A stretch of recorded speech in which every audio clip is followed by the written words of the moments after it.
Okay guys, మనం ప్రీవియస్‌గా అయితే పైథాన్ సిరీస్ అనేది కొంచెం ల్యాగ్ అయిపోయింది. మనం ప్రాపర్ ఇంటర్నెట్ ఏరియాలో లేము. ప్రస్తుతానికైతే మనం ప్రాపర్ ఇంటర్నెట్ ఏరియాలోకి అయితే వచ్చేసాం. ఇప్పుడైతే మనం కంటిన్యూగా అయితే పైథాన్ సిరీస్ అయితే కంటిన్యూ చేయబోతున్నాం. మనం ప్రీవియస్‌గా చేసినటువంటి వీడియోస్‌లో అయితే వేరియబుల్స్ కానీ, డేటా టైప్స్ కానీ అవన్నీ చూసాం. ఇప్పుడు ఏం తెలుసుకోబోతున్నాం అంటే ఐడెంటిఫైయర్స్, నెక్స్ట్ వచ్చేసి వేరియబుల్ ఫార్మాటింగ్. అంటే లాస్ట్ టైం మనం వేరియబుల్ ఏ విధంగా క్రియేట్ చేయాలని చూసాం. బట్ ఈ వేరియబుల్ క్రియేట్ చేసేదానికి సమ్ సర్టెన్ రూల్స్ అనేవి ఉన్నాయి. ఆ రూల్స్ని ఫాలో అవుతూ మనం ఒక వేరియబుల్ని క్రియేట్ చేస్తాం. Next one of the most important concept బేసిక్స్లో ఐడెంటిఫైయర్స్. ఈ ఐడెంటిఫైయర్స్ ఎంతకు అంత ఇంపార్టెంట్ అనేది మనం ఇప్పుడు తెలుసుకుందాం. ఫస్ట్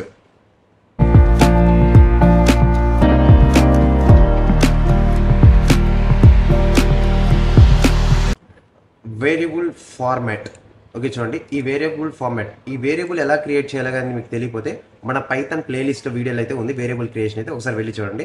ఇప్పుడు చూడండి, నేను ఇప్పుడు ఫర్ ఎగ్జాంపుల్ వ్యార్, ఓకేనా, వ్యార్ అని ఒక నేమ్ తీసుకుంటున్నా, ఈక్వల్ టు 10 అని ఇచ్చా. Okay, it is accessible. ఓకేనా, ఇక్కడ మనం 10 చూస్తుంటే 10 అనేది ఒక వాల్యూ, ఇక్కడ 10 అనేది ఒక వాల్యూ అయితే ఇక్కడ వ్యార్ అనేది ఒక వాల్యూ మనం స్టోర్ చేసేటువంటి ఒక కంటైనర్ లాంటిది. అంటే ఆ ఒక వాల్యూని మనం వ్యార్ అనే ఒక నేమ్లో స్టోర్ చేస్తున్నామని అర్థం. ఓకేనా, ఈ వ్యార్ అనే నేమ్ రాసాం. ఇది ఎలా రాసామంటే మనం వ్యార్ అనే characters or alphabetical order use చేసుకొని చేసాం. అదే మనం స్పెషల్ సింబల్స్ కానీ యూస్ చేస్తే ఈక్వల్ టు 10 అని ఇస్తే వర్క్ కాలేదు. వై? బికాస్ మనం సర్టెన్ రూల్స్ అనేవి ఉన్నాయి ఒక వేరియబుల్ని క్రియేట్ చేయాలంటే. ఆ రూల్స్ ఏందో ఇవాళ తెలుసుకుందాం. Next identifiers. ఓకేనా, చూడండి, మనం ఏదైనా ఒక వేరియబుల్ క్రియేట్ చేయాలంటే ఫస్ట్ స్టార్టింగ్ అనేది అదొక క్యారెక్టర్ అయినా అయి ఉండాలి, నెంబర్ ఆర్ అండర్ స్కోర్ అయినా అయి ఉండాలి. చూడండి, ఆ నెంబర్ ఆర్ ఆ డిజిట్ ఆర్ అండర్ స్కోర్. ఓకేనా, ఇవి మాత్రమే మనం వేరియబుల్ నేమ్లో యూస్ చేసి వేరియబుల్ నేమ్ని బిల్డ్ చేయగలుగుతాం. అలా కాకుండా మన స్పెషల్ క్యారెక్టర్స్ని యూస్ చేసామంటే అది వేరియబుల్గా కన్సిడర్ చేయదు. ఇప్పుడు మనం ఒక ఎగ్జాంపుల్ చేసి అయితే చూద్దాం. ఫస్ట్ ఆఫ్ ఆల్ చూడండి, నేను ఇప్పుడు పైన ఒక వాల్యూ అనే ఒక వాల్యూ తీసుకున్నా. ఇప్పుడు చూడండి, నేను ఏం చేస్తున్నా అంటే విత్ డిజిట్స్తో చూస్తున్నా. 1 2 విత్ var ఈక్వల్ టు 20. మనకి ఇక్కడ ఎర్రర్ రైజ్ అయింది. చూడండి, ఎర్రర్ 12 అనేది మనకి రెడ్ కలర్ ఇండికేట్ అయిపోయింది, ఎర్రర్. వై? బికాస్ ఎందుకంటే మన వేరియబుల్ నేమ్ అనేది డిజిట్తో స్టార్ట్ చేయకూడదు. గుర్తుపెట్టుకోండి, we can't use digit.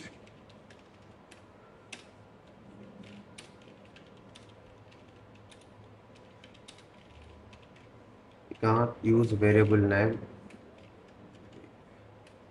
Sorry, variable name with digit. ఓకేనా, డిజిట్తో next next special symbol. Special symbol అసలు వాడకపోవడమే చాలా మంచిది. అసలు అసలు యూజ్ చేయలేదు స్పెషల్ సింబల్స్ని మన వేరియబుల్స్గా. మనం ఇందాకే చూసాం, స్పెషల్ వేరియబుల్ వాడితే అదొక వేరియబుల్ నేమ్ కన్సిడర్ చేయలేదు. కాబట్టి మన వేరియబుల్స్ ప్లేస్లో స్పెషల్ సింబల్స్ అనేవి వాడకూడదు. ఒకవేళ ఇప్పుడు అండర్ స్కోర్ ట్రై చేద్దాం. దీన్ని ఒకసారి ముందే గెస్ చేసి చెప్పండి, అండర్ స్కోర్ అనేది వర్క్ అవుద్దా, వర్క్ కదా? సార్ చూద్దాం. ఒక్క సెకండ్ వీడియో పాస్ చేసి మీరే ఆలోచించి కమెంట్ సెక్షన్లో చెప్పండి. ఇప్పుడైతే ట్రై చేద్దాం. నేను చేసిన అండర్ స్కోర్ ఇచ్చా. ఇప్పుడు నేను ఏం చేస్తున్నా అంటే నేమ్ అండర్ స్కోర్ వ్యార్ ఒక నేమ్ ఇచ్చా. ఓకేనా, ఈక్వల్ టు దీంట్లో ఒక స్ట్రింగ్ పాస్ చేస్తున్నా, మన ఛానల్ నేమ్ ఇద్దాం, మూవీ థారీ.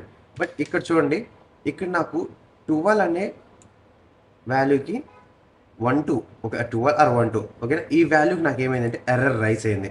వై? బికాస్ మనకు ఉన్నటువంటి వేరియబుల్ డిక్లరేషన్స్లో మనం ఖచ్చితంగా డిజిట్ని యూస్ చేయకూడదు, అలాగే స్పెషల్ సింబల్స్ని అసలు స్టార్టింగ్లో యూస్ చేయకూడదు. ఓకేనా, స్పెషల్ సింబల్స్ అసలు వేరియబుల్లోనే యాక్సెస్ చేయకూడదు. ఇప్పుడు చూడండి, నేను అదే ఇక్కడ అండర్ స్కోర్తో స్టార్ట్ చేశా. అండర్ స్కోర్తో స్టార్ట్ చేస్తే అది యాక్సెస్ చేసేసింది. ఓకేనా, నెక్స్ట్ అండర్ స్కోర్తో ఇస్తే మాత్రం వేరియబుల్ నేమ్ తీసుకుంది. అంటే మనం ఒక వేరియబుల్ నేమ్ని యాజ్ అండర్ స్కోర్తో స్టార్ట్ చేయొచ్చు. ఓకేనా, ఓకే. ఇప్పుడు నెక్స్ట్ ఇంకొక వేరియబుల్ ట్రై చేద్దాం. ఇప్పుడు నేను ఏం చేస్తాను అంటే var under score 123 underscore t equal to string name అని ఇచ్చా. ఓకేనా, దీన్ని ఒకసారి కమెంట్ చేసేద్దాం.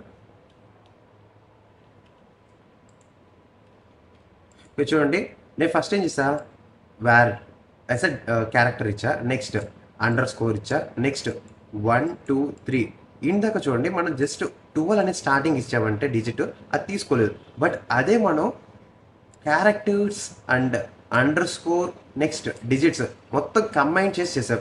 ఆర్ మీరు కావాలంటే జస్ట్ వేర్ అండర్ స్కోర్ 1 2 3 అని ఇచ్చినా కానీ తీసుకుంటుంది, కన్సిడర్ చేస్తుంది. ఓకేనా, where underscore 1 2 3 equal to 20 అని నేమ్ ఇచ్చా, 20 అనే డిజిట్ ఇచ్చా, అది కన్సిడర్ చేసుకుంటుంది. చూడండి నాకు అది వేరియబుల్గా డిక్లేర్ తీసేసుకుంది, డైరెక్ట్ వాల్యూ తీసేసుకుంది. ఓకేనా, ఈ విధంగా మనం వేరియబుల్ ఫార్మేట్ అనేది యూజ్ చేస్తాం. అంటే ఫైనల్గా ఒక వేరియబుల్ ఫార్మేటింగ్ ఏ విధంగా ఉండాలంటే డిజిట్ అనేది డిజిట్ అనేది స్టార్టింగ్గా యూజ్ చేయకూడదు, నెక్స్ట్ స్పెషల్ క్యారెక్టర్స్ని యూజ్ చేయకూడదు, అండ్ మోర్ ఓవర్ స్టార్టింగ్ అనేది ఒక క్యారెక్టర్ అయ్యి ఉండాలి. అదే ఇప్పుడు స్పెషల్ సింబల్స్ ఇంక్లూడ్ చేసి చూద్దాం. Where underscore @ 23 equal to 20 అనే వాల్యూ ఇచ్చా. ఎర్రర్ రైజ్ అయింది చూడండి. వేరియబుల్ నేమ్లో మనం ఎప్పుడు కూడా స్పెషల్ క్యారెక్టర్స్ యూజ్ చేయదు. ఇప్పుడు నెక్స్ట్ ఇక్కడ @ తీసేద్దాం, డాలర్ సింబల్ పెట్టా, అయినాక నాకు ఎర్రర్ రైజ్ అయింది. నెక్స్ట్ ఆస్టిక్ పెట్టా, అయినా కానీ ఎర్రర్ రైజ్ అయింది. కాబట్టి స్పెషల్ క్యారెక్టర్స్ కూడా మనం ఎప్పుడు కూడా వేరియబుల్ నేమ్స్లో యూజ్ చేయకూడదు. ఇక్కడ మీకు వేరియబుల్ ఫార్మాటింగ్ మీకు ఇక్కడ క్లియర్ అయిపోయిందని అనుకుంటా. ఇప్పుడు నెక్స్ట్ ఐడెంటిఫైర్స్కి వెళ్దాం. ఇది రిమూవ్ చేసేద్దాం. ఓకే, నో ప్రాబ్లం, ఇది అలాగే వచ్చిందాం. What is identifier? ఫస్ట్ మీకు ఐడెంటిఫైర్ ఏంటో తెలియదు. ఐడెంటిఫైర్ అనేది మనం యూజ్ చేసేటువంటి ఫంక్షన్స్ టాపిక్ నెక్స్ట్ వస్తుంది. ఓకేనా, జస్ట్ వినండి. ఫంక్షన్స్ టాపిక్, ఫంక్షన్స్ కానీ ఆర్ క్లాస్ నేమ్స్ కానీ ఆర్ వేరియబుల్ నేమ్ కానీ ఇటువంటి కొన్ని నేమ్స్ అనేవి మనం స్పెసిఫై చేస్తారు మన ప్రోగ్రామ్లో యూజ్ చేసుకోవడానికి. ఇలా మనం ఇప్పుడు ఫర్ ఎగ్జాంపుల్ చూడండి, ఇక్కడ నేను నేమ్ వేర్ క్యార్ కానీ వేర్ 123 వేర్ 23 ఇలా కొన్ని నేమ్స్ అనేవి ఇచ్చేసాం. ఓకేనా, ఈ నేమ్స్ అన్నీ మనకి ఐడెంటిఫైయర్స్ అవుతాయి. అంటే మనం ఏదైతే ఫంక్షన్ నేమ్స్ కానీ క్లాస్ నేమ్స్ కానీ వేరియబుల్స్ నేమ్స్ కానీ ఇచ్చామంటే అవన్నీ మనకి ఐడెంటిఫైయర్స్ అవుతాయి. పేరులోనే ఉంది చూడండి, ఐడెంటిఫై అంటే మనం పర్టికులర్గా ఏదైనా నేమ్ని కానీ ఐడెంటిఫై చేయాలంటే ఈ ఐడెంటిఫైయర్స్ అనే టాపిక్ అనేది మనకి యూజ్ అవుతుంది. ఓకే, జస్ట్ మనం యూజ్ చేసినటువంటి నేమ్ అలాగని మనం ఒక దగ్గర యూజ్ చేసినటువంటి నేమ్ ఇంకో దగ్గర యూజ్ చేయకూడదు. నెక్స్ట్ ఈ ఐడెంటిఫైయర్స్ అనేవి functions, class or variable names అన్నాం, కరెక్టే. ఓకేనా, దీంట్లో మనకి కీవర్డ్స్. ఓకేనా, ఇప్పుడు మన వేరియబుల్స్ అలాగే క్లాస్ అలాగే functions. Okay, class and functions మనం తర్వాత మాట్లాడుకుందాం. ఇప్పుడు ప్రస్తుతానికి మనం వేరియబుల్ అనుకున్నాం కదా, క్లాస్ ఫంక్షన్ అని మీరు జస్ట్ వినండి, నెక్స్ట్ వీడియోలో మనం ఫర్దర్గా తెలుసుకుందాం. ఓకేనా, వీటికంటూ మనకు కొన్ని నేమ్స్ ఇస్తాం. ఇప్పుడు వేర్కి ఏ విధంగా అయితే నేమ్ ఇచ్చామో ఫంక్షన్స్కి అదే విధంగా నేమ్ ఇస్తాం, నెక్స్ట్ క్లాస్కి అలాగే ఒక నేమ్ అనేది ఇస్తాం. ఓకేనా, ఈ నేమ్స్ ఇచ్చే దగ్గర మనం ప్రీ డిఫైన్డ్ కీవర్డ్స్ అనేవి ఎప్పుడూ ఇవ్వకూడదు. ఓకేనా, ఇలా ఇచ్చామంటే మనకి అంబిగ్యూటీ రైజ్ అవుతుంది. అంటే ఆల్రెడీ అవి కీవర్డ్స్ అంటే ప్రీ రిజర్వ్డ్ కీవర్డ్స్. మనకి ఈ ప్రోగ్రామింగ్ లాంగ్వేజ్ తయారు చేసినప్పుడే కొన్ని వేరియబుల్ నేమ్స్ అనేవి కొన్ని నేమ్స్ అనేవి ప్రీ డిఫైన్డ్గా డిక్లేర్ చేశారు. ఆ నేమ్స్ మనం ఇక్కడ వాడామంటే మనకి ఇక్కడ అంబిగ్యూటీ రైజ్ అవుతుంది. అంటే ఇప్పుడు నేను ఫర్ ఎగ్జాంపుల్ చూడండి, మ్యాచ్ అనే ఒక ప్రీ డిఫైన్డ్ కీవర్డ్ కానీ లేదంటే ట్రూ ఏదైతే మన బూలియన్ వాల్యూస్లో ఉందో ట్రూ ఆర్ ఈల్డ్ ఇటువంటి కాన్సెప్ట్స్లో అవి కాన్సెప్ట్ నెక్స్ట్ వస్తాయి. ఈ నేమ్స్ అనేవి మనకి ప్రీ డిఫైన్డ్ అంటే ప్రోగ్రామింగ్ లాంగ్వేజ్ తయారు చేసేటప్పుడే ఈ నేమ్స్ అనేవి వాడేశారు. కాబట్టి ఈ నేమ్స్కి ఒక్కొక్క నేమ్కి ఒక స్పెసిఫిక్ వర్క్ అనేది అజైన్ అయిపోయి ఉంటుంది. ఒకవేళ అదే నేమ్స్ కానీ మనం ఇప్పుడు కానీ వాడామంటే ఇప్పుడు ప్రోగ్రామింగ్ లాంగ్వేజ్ అనేది ఏ వర్క్ చేయాలి, ప్రీ డిఫైన్ చేసినటువంటి ఆ ఒక నేమ్ వర్క్ చేయాలా, ఇప్పుడు మనం డిఫైన్ చేసినటువంటి ఈ వర్క్ నేమ్ అయితే చేయాలా. ఇప్పుడు చూడండి, ఇప్పుడు నేను జస్ట్ ట్రూ. ఓకే, ఇప్పుడు నేను ట్రూ అని ఇచ్చా. ఓకేనా, ట్రూ అనేది ఒక ప్రీ డిఫైన్డ్ వర్డ్. ఓకేనా, ప్రీ డిఫైన్డ్ నేమ్. ఓకేనా, ఇప్పుడు ఈక్వల్ టు 20 అని ఇచ్చేది 209 అని ఇచ్చేసా. ఓకేనా, ఇక్కడ నాకు ఎర్రర్ రైజ్ అయింది. వై? బికాస్ ఈ ట్రూ అనే నేమ్ అనేది నాకు ప్రీ డిఫైన్డ్ అయిపోయింది. ఆల్రెడీ ప్రోగ్రామింగ్ లాంగ్వేజ్ తయారు చేసేటప్పుడే ఈ ట్రూ అనే వాల్యూని ఈ ట్రూ అనే నేమ్ని కూడా ఇంక్లూడ్ చేస్తారు. కాబట్టి ఇప్పుడు నేను దీన్ని ఇప్పుడు దీన్ని ఒకసారి రన్ చేసి చూపిస్తాను. Run terminal. ఓకేనా, సారీ, ఓకే, బేసిక్స్ అయితే చూడండి నాకు true 209 it is syntax cannot అజైన్ to true. ఓకేనా, ఎందుకంటే ఇది pre defined value. For example మిగతా ఇంకో నేమ్ చూద్దాం. ఇప్పుడు ట్రూ కాదు,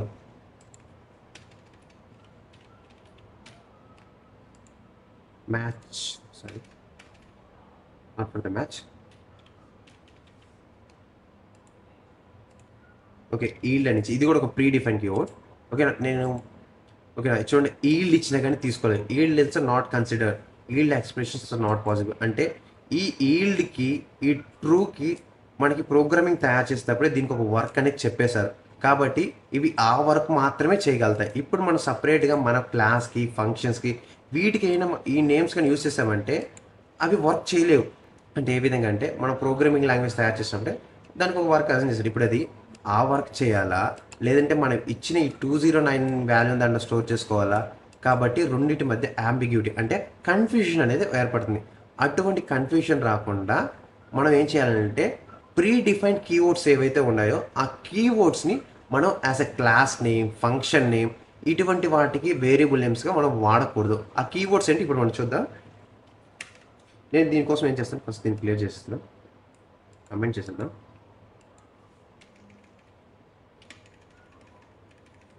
okay, let's be comment it. Okay, ఇప్పుడు మనం ఈ యొక్క కీవర్డ్స్ ఏమేమి ఉన్నాయో మొత్తం ఒకసారి చూద్దాం. ఇప్పుడు నేను ఏం చేస్తాను, ఫస్ట్ ఒక కీవర్డ్ అనే ఒక క్లాస్ని, సారీ, ఒక ప్యాకేజ్ని యూజ్ చేసుకుని కీవర్డ్ అంటే ఈ ప్యాకేజ్లో నాకు మొత్తం అనే కీవర్డ్స్ అనేవి లిస్ట్ అవుతాయి. అంటే మన ఈ ప్యాకేజెస్, ఈ కాన్సెప్ట్స్ కూడా ఫర్దర్ తెలుసుకున్నాం. అవి అడ్వాన్స్ కాన్సెప్ట్స్ కానీ ఇంటర్మీడియట్ కాన్సెప్ట్లో వస్తాయి. ఓకే, నెక్స్ట్ ఇప్పుడు చూడండి, ఇంపోర్ట్ కీవర్డ్ చేసుకుని ఇప్పుడు నాకు ఏమేమి కీవర్డ్స్ అనేవి దీంట్లో ఉన్నాయి కాబట్టి దాన్ని ఇప్పుడు ప్రింట్ చేస్తాను. Print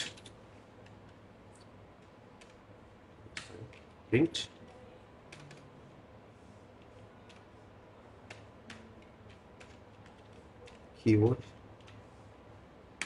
dot kw list. ఓకేనా, ఇప్పుడు చూద్దాం, సేవ్ చేద్దాం, లెట్స్ రన్ ఇట్. ఓకే, ఇక్కడ మీకు కనిపిస్తుందా?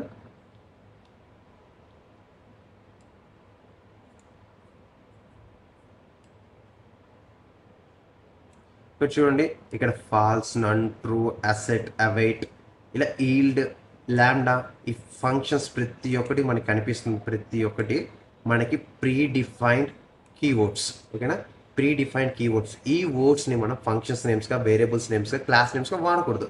ఓకేనా, ఇలా వాడితే మనకి ఏమైనా వస్తుంది, అంబిగ్యూటీ రైజ్ అవుతుంది. ఓకేనా, ఈ రోజు మీకు అయితే మాత్రం ఈ కాన్సెప్ట్ అర్థమైంది అనుకుంటున్నా. వేరియబుల్స్ అలాగే కీవర్డ్స్ కాన్సెప్ట్. నెక్స్ట్ మనం ఆపరేటర్ అనే కాన్సెప్ట్ స్టార్ట్ చేస్తాం.